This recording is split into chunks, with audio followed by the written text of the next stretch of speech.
There's something deeply unsettling that happens when a narcissist realizes they can no longer control you the way they used to. It's in that moment of recognition, when they see the strength you've built, the boundaries you've established, and the clarity you've gained, that they deploy their most insidious weapons. What I'm about to share with you today isn't just another surface-level discussion about narcissistic behavior. This is about understanding the psychological warfare that emerges specifically when you become what Carl Jung would call individuated, when you've integrated your shadow, recognized your own worth, and refused to be diminished. If this resonates with you, if you've experienced that moment when everything shifted and suddenly the narcissist in your life became more desperate, more calculated, more cruel, then please hit that like button. Your engagement helps this message reach others who need to understand these dynamics. And if you're ready to dive deeper into the psychology of healing from narcissistic abuse, make sure to subscribe and ring that notification bell, because we're going to explore territories that most people are afraid to examine. The truth is, narcissists operate from what Jung called the inflated ego, a psychological state where they must maintain superiority at all costs. When you were weak, compliant, or confused, you served their narrative perfectly. You were the perfect mirror for their grandiosity, the ideal recipient of their projections. But something fundamental changes when you begin to see through their manipulation. When you start setting boundaries, when you stop accepting their version of reality, when you begin to trust your own perceptions, that's when they realize they're losing their most valuable supply, your submission to their false reality. What happens next is both predictable and deeply disturbing. They don't simply walk away or accept your newfound strength. Instead, they escalate. They deploy what I call the strength punishment protocol, a series of increasingly sophisticated psychological attacks designed specifically to break down the very strength they now perceive as a threat. This isn't random cruelty. This is calculated psychological warfare aimed at your core sense of self. The first weapon they typically use is manufactured nostalgia. They'll suddenly become the person you fell in love with, the person you thought they were before the mask slipped.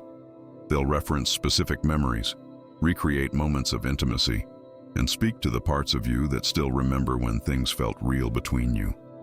But here's what Jung would recognize immediately. This isn't genuine remembrance or authentic emotion. This is psychological manipulation disguised as vulnerability. They're not accessing real memories or feelings. They're accessing data about what worked to control you before. The nostalgia they manufacture is designed to make you question your current reality, to make you doubt the strength you've built, to pull you back into the psychological fog where they had power over you. When manufactured nostalgia fails to break your resolve, they move to what I call projection bombardment. This is where they take every accusation you've made against them, every boundary you've set, every truth you've spoken about their behavior, and they hurl it back at you with incredible intensity. If you've called them manipulative, they'll accuse you of manipulation. If you've identified their lack of empathy, they'll claim you're the one who lacks compassion. But this isn't just deflection. This is a sophisticated form of psychological warfare designed to create what Jung called participation mystique, a state where you become so entangled in their projections that you lose touch with your own reality. The narcissist knows that your strength comes from your ability to trust your own perceptions, to maintain clear boundaries between self and other. Projection bombardment is specifically designed to blur those boundaries, to make you question everything you know to be true about yourself and the situation. They'll present these projections with such conviction, such emotional intensity, that even the strongest person can begin to doubt their own reality. This is why understanding Jung's concept of projection is so crucial for recovery. When you can recognize that their accusations are actually confessions, that their claims about your character are actually revelations about theirs, you maintain your psychological sovereignty. But perhaps the most insidious weapon they deploy against your strength is what I call crisis fabrication with emotional rescue theater. This is where they create artificial emergencies, manufactured dramas, or exaggerated problems specifically timed to occur when you're at your strongest, most independent, or most clear about the relationship dynamics. They might suddenly have a medical emergency, a financial crisis, a family trauma, or an emotional breakdown that requires your immediate attention and care. The psychology behind this tactic is devastatingly effective because it targets your empathy and your sense of responsibility, the very qualities that make you a good person and that they exploited throughout the relationship. They know that your strength isn't built on callousness or indifference. It's built on healthy boundaries and self-respect. So they create situations where maintaining those boundaries feels cruel, where your strength appears to be selfishness, where your clarity looks like coldness.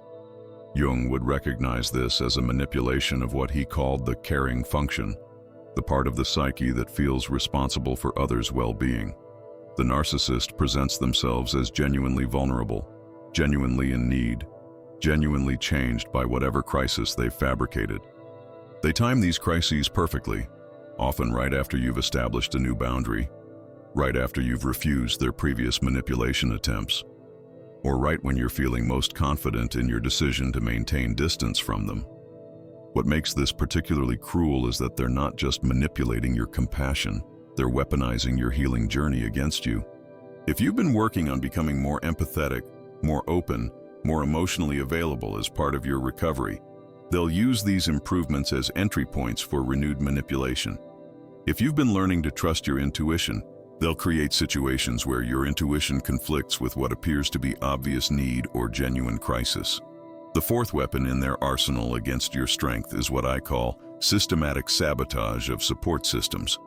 Once they recognize that your strength comes partly from the healthy relationships you've built, the therapy you've engaged in, the boundaries you've learned to maintain, they begin a calculated campaign to undermine these sources of support. They might suddenly become charming and reasonable when your friends or family are around, making you look like the unreasonable one. They might share carefully crafted versions of your private struggles or healing journey in ways that make others question your perception of the relationship. They understand that your strength isn't just individual. It's supported by a network of healthy relationships and professional guidance. So they work systematically to isolate you from these sources of strength, not through obvious controlling behavior, but through subtle manipulation of the very people who support your growth. They might play the victim to your therapist if they get the chance, present themselves as the reasonable party trying to work things out while you're being stubborn or unreasonable. This systematic sabotage often includes what Jung would call shadow projection onto your support system. They'll identify the people who most strongly support your boundaries and healing, and they'll begin to subtly undermine these relationships by projecting their own shadow qualities onto these supporters. Your therapist becomes someone who's filling your head with ideas. Your supportive friends become people who just don't understand the complexity of relationships. Your family members who validate your experience become people who are biased against them. The fifth and perhaps most psychologically sophisticated weapon they use against your strength is vulnerability theater with authenticity mimicry. This is where they don't just become the person you remember, they become the person you've always hoped they could be. They'll use language from therapy, concepts from psychology, insights about emotional intelligence and healthy communication. They'll acknowledge past mistakes with what appears to be genuine self-awareness. They'll express vulnerability that seems authentic, share insights that appear to demonstrate real personal growth. But Jung would immediately recognize this as what he called persona manipulation, the conscious crafting of a false self designed to elicit specific responses from others. The narcissist isn't experiencing genuine vulnerability or authentic self-reflection. They're performing these states because they've learned that this is what breaks down your defenses.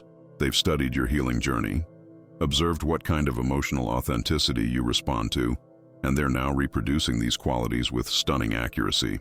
What makes this particularly devastating is that it targets your deepest hopes for the relationship. Part of your strength may have come from accepting that they couldn't change, that the relationship was fundamentally unhealthy, that your only option was to maintain distance or end contact entirely. But when they present what appears to be genuine growth, authentic vulnerability, and real insight into their past behavior, they're asking you to abandon the very discernment that gave you strength in the first place. This vulnerability theater often includes strategic admission of past wrongs, but with crucial modifications. They'll admit to being difficult, but not to being abusive. They'll acknowledge being defensive, but not manipulative. They'll confess to being emotionally unavailable, but not to lacking empathy. These partial admissions are designed to make you feel heard and validated while avoiding accountability for the deeper patterns of abuse. The psychological sophistication of these tactics reveals something crucial about narcissistic psychology that Jung understood deeply. The narcissist's relationship to strength is fundamentally parasitic. They don't develop their own authentic strength through individuation, self-reflection, and emotional growth. Instead, they feed off the strength of others, first by breaking it down to create dependency, then by fighting against it when it threatens their control. Your strength represents everything they cannot authentically access. The ability to tolerate uncertainty, to maintain boundaries, to trust your own perceptions, to build healthy relationships, to learn from mistakes, to grow through adversity. When they see these qualities in you, they experience what Jung would call shadow projection. They project their own sense of inadequacy and inner emptiness onto you, but they do so by trying to destroy the very qualities they lack. This is why recovery from narcissistic abuse isn't just about healing from trauma. It's about what Jung called individuation, the process of becoming who you authentically are despite external pressure to be someone else. The narcissist's weapons against your strength are specifically designed to prevent individuation, to keep you in a state of psychological fusion where their reality dominates your inner world. Understanding these dynamics isn't about becoming cynical or closing your heart to genuine vulnerability and change. It's about developing what Jung called differentiated compassion, the ability to care for others without losing yourself, to remain open to authentic growth while protecting yourself from sophisticated manipulation. It's about recognizing that true strength isn't the absence of vulnerability. It's the ability to be vulnerable with people who have earned that trust through consistent, authentic behavior over time. The path forward isn't about becoming harder or more defensive. It's about becoming more discerning, more grounded in your own reality, more connected to the sources of authentic strength in your life. It's about understanding that when someone fights against your boundaries, your clarity, or your growth, they're revealing something crucial about their relationship to your well-being. Your strength threatens the narcissist because it represents everything they cannot authentically access. Emotional regulation, genuine empathy, the ability to tolerate imperfection, the capacity for real intimacy, the courage to face one's shadow. When you embody these qualities, you become a mirror that reflects their emptiness back to them. And their desperate attempts to break your strength are actually confessions of their own inner poverty. Take a moment to reflect on your own journey. Share in the comments what resonated most with your experience, and don't forget to subscribe if this perspective on narcissistic dynamics helps you understand your own situation more clearly. Remember, your strength isn't something to apologize for or diminish to make others comfortable. It's the result of your courage to face reality, to heal from trauma, and to become authentically yourself despite external pressure to remain small and controllable.